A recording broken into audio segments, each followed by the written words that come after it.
Wrong dummy.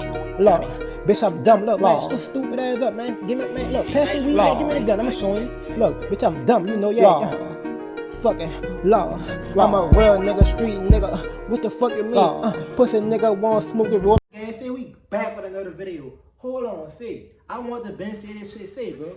Don't come on this bitch talking about NBA fan page and all that stupid dumbass shit. You stupid nigga. Let me tell you something. I do this YouTube shit because I love to do this shit, bro. You hear me?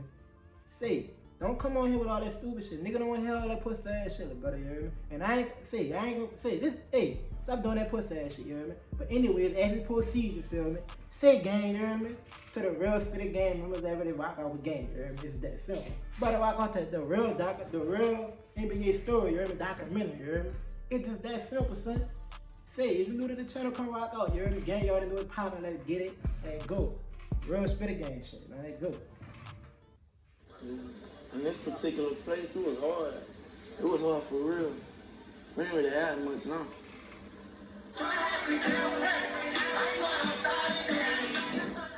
Know that down a little bit. Hold on.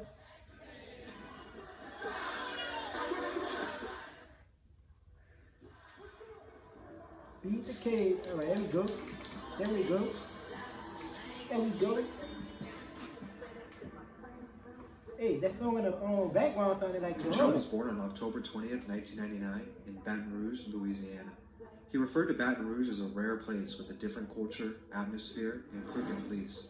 He grew up without his father in the picture after he was sentenced to 50 plus years. I see why Youngboy be mean mugging like that, huh? She sent him to live with his grandparents. His daddy be mean mugging and shit, you hear me? I see where you get that shit at a young age with his half-siblings, one of them being his older brother, Pierre. Biologic, that's my real brother. That boy got a weird ass name. That boy named Pierre. At his grandparents, breaking his neck. This forced him to wear a halo brace until his spine healed, which would leave permanent scars on his head. Youngboy would stay in Baton Rouge with his grandma, who he says spoiled him whenever she could afford it. When talking of his grandma, he says she's the only woman he's ever really felt love from. Thanks. I always stay with my grandma, like my grandma took care of me. That's real talk though. My grandma made me feel love. And that's crazy, son. Because look, you can I can't speak for all y'all saying here, but you can always go to grandma and get that love. Like real talk. Grandma got that love that you really like. I can't even explain that for words, bro. But you know what I'm saying? Y'all grandma living, bro, you hear me? Y'all know what I'm talking about. But yeah, you can always get that love from your grandparents, you hear me? Fucking with that. Feel love is when I walk on stage. That's how I feel about my Growing up, he was closest to his older brother Pierre, who would have a lot of responsibility being the oldest of 10 siblings and half-siblings. When Control was 7 years old, he came to Pierre on the porch with a notebook and told him he wanted to be a rapper, being inspired by his biological mom, who used to be a rapper as well. He started off writing in the composition notebook. We was on the porch. He came to me. Come on, bro. We just started. We got time for the ads, bro. Let's talk about this year's I ain't gonna lie, I'm not gonna extraordinary watch it, holiday son. sales season. Plan ahead and get inspired. You know, this is what he gonna do. He began writing his first raps over the coming years, but was still a child and didn't take it 100% serious yet. As he and his brother got older, there's no question that the street life would influence them, but it wasn't always that way. In fact, they would try at an early age to make legitimate money by cutting neighbors' lawns for $7 each. This obviously didn't last long, as it simply wasn't enough money to keep them out of trouble. Cause grass go get a haircut or some type shit. Death like me. They started stealing bikes and car batteries at a young age, eventually leading up to home break-ins. He would eventually drop out of school in the 9th grade and start taking rap more serious. This was around the time his grandmother would pass away from heart failure, leaving Control nowhere to go. Control would move in with his half-brother Pierre and Pierre's mother Monique, who would be like a second mom to him, even referring to her as mom. At 12 years old, Pierre and Control would be having a conversation about life. Yeah, like Z-Money look good in the background, never gonna be though. broke again. This conversation would lead to the beginning of the NBA slogan, starting with just the two of them, and then expanding to his cousins and younger brothers as well. Monique, who saw the hard work they had been putting in, would fund their first official studio session, and also help them buy a microphone from Walmart. Looking up to other Baton Rouge rappers like Lil Fat, Fredo Bang, and G-Money, who was one of his first mentors, he started to craft his style. Wasting no time, Youngboy put his first official song out on YouTube titled For a Reason. So what the And name you of can that see his song potential was? even this For a early Reason? on. YouTube, the only platform that I could just run to and drop and let you, just get whatever it is, like ASAP. Pierre, better known as NBA 3, would take the role as manager in all things business. He started printing over 1,000 CDs of Youngboy's music and passing them around Baton Rouge. This gave them their very first but also small fan base. Soon as Youngboy was really starting to consistently make music, he would have his first run-in with the law, putting him in juvie for 6 months for a break-in. I ain't gonna say it was the best thing that happened to me, but shit, it helped me know my purpose. It helped me know what I want to do. While in jail, he had time to write raps and work on his lyricism, so he could be ready to drop music on his release.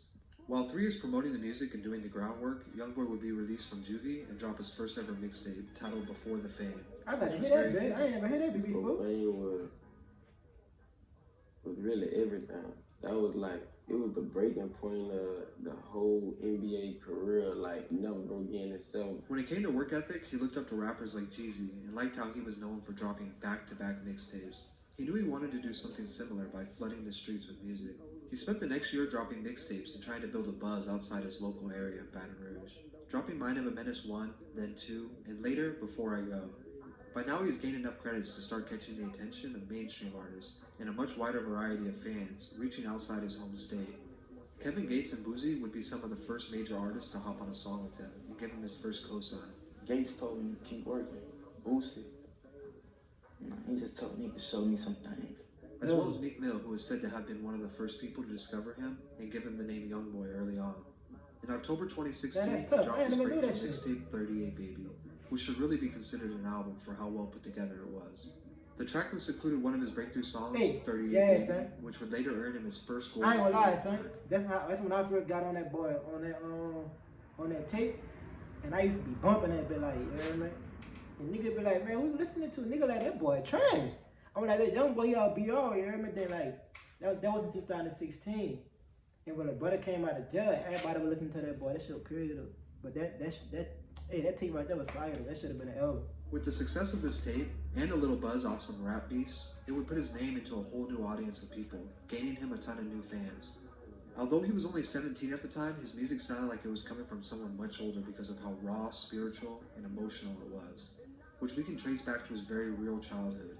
This would be enough for him to catch the attention of multiple major labels, who would soon be calling. He would also officially change his name to Youngboy Never Broke Again to avoid any issues with the National Basketball League, although he's still considered NBA Youngboy to everyone else. In an interview with XXL in 2016, he stated, "I'm going to be the next new thing that you see in rap. I'm Youngboy." On November 28, 2016, NBA Youngboy was arrested before a show in Austin, Texas. He was booked for 2 counts of attempted first-degree murder and held on a $200,000 bond. Although he was only 17, he could be tried as an adult for attempted murder. He went from the biggest new artist in rap scene to possibly facing life imprisonment. Just as everyone thought he would take a break from dropping music, he ended 2016 with yet 2 more projects, Mind of a Menace 3 and Before I Go Reloaded, which added up to over 6 mixtapes in a 1-year span. Something that very few rappers are capable or even able to get away with. Yeah, that boy, 2 of them being released from behind that boy bars. worked at the truth. This was a scary situation though. If Youngboy was convicted, his career and everything he worked for could potentially end. He would be held until May of 2017 for when he faced his trial. Fortunately, he was released after taking a plea deal and immediately dropped his single Untouchable, which had a lot of messages hidden inside it. One of them saying, "I'll never jeopardize it again," where we can assume he was talking about his situation. At this point, what more could he have proven at 18 years old? Although that wouldn't be the last time Youngboy would get into trouble, he has not come close to being charged with something this serious since. In 2018, he announced his first studio album, Until Death Call My Name. It featured artists like Future, Birdman, Lil Uzi, and Offset, solidifying his spot in the mainstream. From there forward, Youngboy didn't even come close to stopping. He knew it was his time, dropping back-to-back mixtapes and EPs where he would go platinum in the streets and then platinum on the charts. At one point, it wasn't no stopping me. You better tear him up. I knew that this moment was gonna come, nigga, to put me right there with you. To date, Youngboy has more gold and platinum plaques than you could probably imagine, and he has been consistently the most viewed YouTube artist for over 2 years straight, pulling over 50 million views a week. There's no denying what Youngboy has accomplished is insane.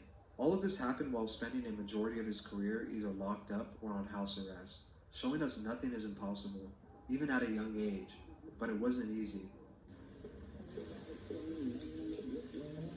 Hey, I'm fucking with that. It's a nice little documentary, you hear me?